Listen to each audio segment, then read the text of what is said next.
Es iemācīšu. Viņi nav grūti tiešām. Tur ir būtībā 3 kustības, 4. Augšā, augšā, un tad ir lejā, sasit, viena labā kreisā, un tad mēs steipinamies, un tad mēs padzeramies. Ja? Čau, man sauc Justīna, un esmu jauniešu deju un dziesmu sāku brīvprātīgā, un šovakar šeit norisināsies lielkoncerta Skanīgais debesjums. Un šodien šeit ir gatavošanās, un es vēlos jums parādīt, kā šo jauniešu procesu, un varam iet.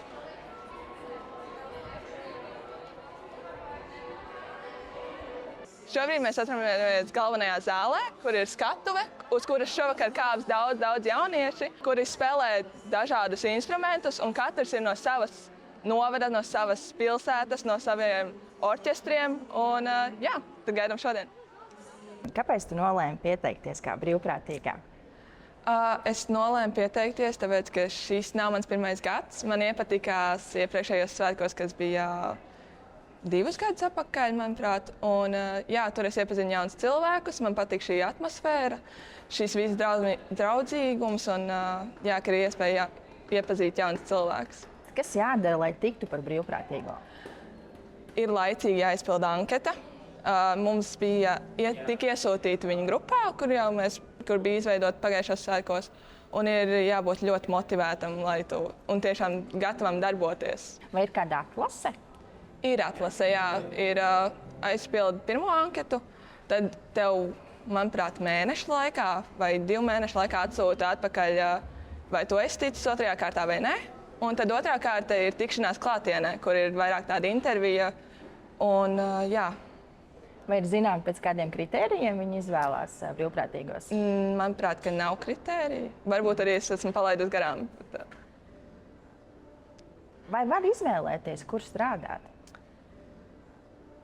Īsti nē, bet, ja ir vēlme, var mēģināt rakstīt un censties, kaut kā pateikt, ka tu vēlies varbūt citā vietā strādāt, tur tuvāk tev dejotājiem, tad Daugavas stadionā vai dziedātājiem Šparkā.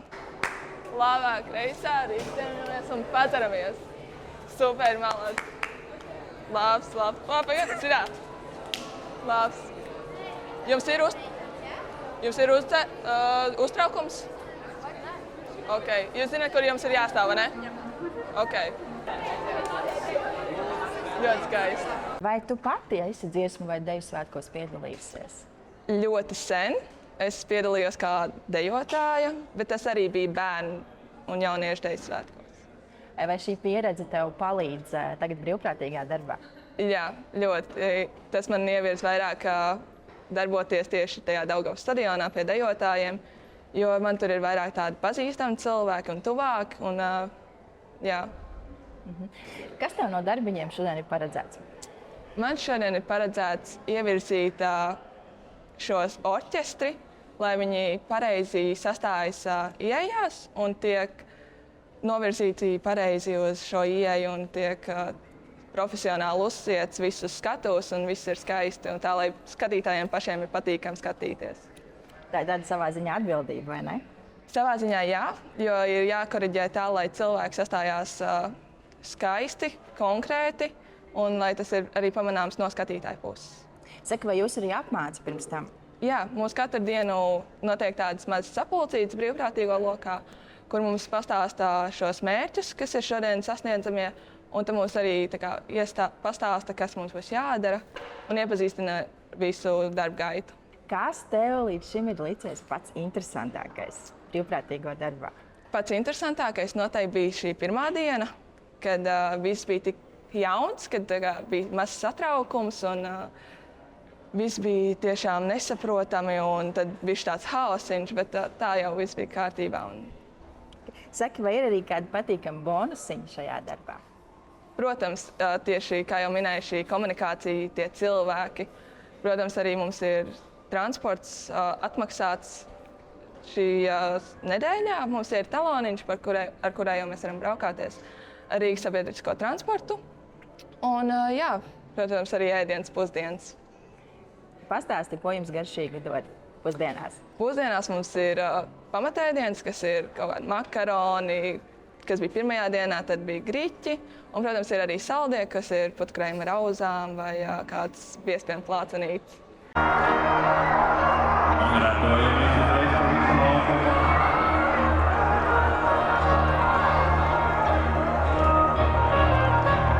Šobrīd mēs atrodamies Daugavas stadionā.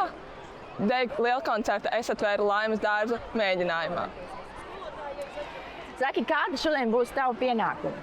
Šodien es atbildu par scenogrāfiju. Man ir punkts, kurā es izdalīšu pikseļus, kas nonāks pie dejotājiem dejas laikā. Kas ir pikseļi? Pikseļi ir tādas plāksnes, kuras mēs izdalīsim tieši šiem, kā jau minēju, dejotājiem, lai deja kļūtu interesantāka ar rakstiem un ar krāsām. Vai tev ir īpašas instrukcijas, kā to darīt? Īpaši instrukcijas man netika dotas, taču, protams, par darbu tika pastāstīts, kas man kā jādara, kas kurā brīdī, bet tā īpaši nav. Kā tu vispār šodien jūties? Šodien es jūtos ļoti labi. Viss pozitīvi uzlādēta, visi te ir jautri, forši, komunikabli un viss ir kārtībā. Vai tev ir bijusi savā pieredzē kāda jautra situācija brīvprātīgā darbā? Kāds kurios varbūt? Ir daudz dažādu kuriozu bijuši, taču laikam vienīgais ir, ko es varu atminēties, kad man ar draudzeni sāka jau saukt par māsām un radiniecēm. Tas tā. Kas tavā somiņā izskatās kā brīvprātīgā must-have komplekts? Noteikti es teiktu, ka must-have somiņā brīvprātīgā ir jābūt ūdenspudelei un plāksteriem, jo nekad nevar zināt, cik daudz tev būs jāsteigā un vai novērzīs kājas.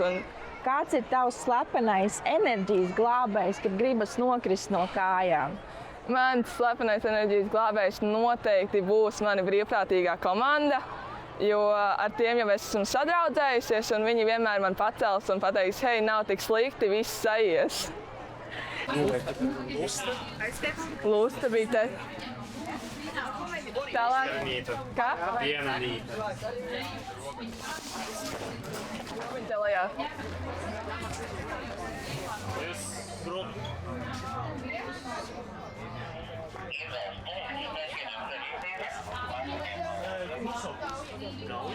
Tā būs tur lejā.